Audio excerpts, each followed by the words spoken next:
over 100 petitions, 20 crore Indian Muslims, a law under fire. And now, the Supreme Court steps in.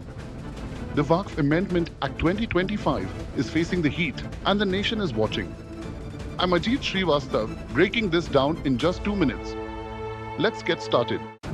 The Supreme Court of India today began hearing more than 100 petitions that challenge the Waqf Amendment Act 2025, a law that's being labelled by many as unconstitutional, discriminatory, and dangerous for minority rights. Big players are involved: DMK, IUML, MEM, and key Islamic organizations like Jamiyat Ulema-e-Hind and the All India Muslim Personal Law Board. Together, they claim this act directly threatens the religious freedom of 20 crore Indian Muslims. So what's the issue?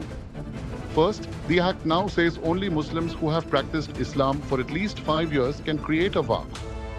That excludes new converts, non-Muslims, and breaks with centuries of accepted practice. Second, it allows non-Muslims to be appointed to Waqf boards and councils, raising questions about external control over Islamic religious affairs. Third, it abolishes Waqfs by user, a historic practice where mosques and religious sites were legally recognized based on community use, even without official paperwork.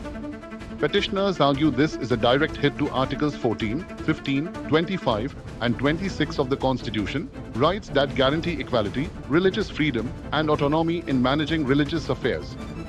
And today, the Supreme Court threw a pointed question at the government: would you let non-Hindus manage Hindu temples or trusts?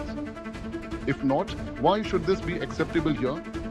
While the top court hasn't stayed the act just yet, it has demanded a response from the centre and could pass an interim order very soon. This isn't just a court case, it's a constitutional crossroads for religious governance in India. For more real-time legal breakdowns, deep dives, and stories that matter, don't forget to like, share, and subscribe.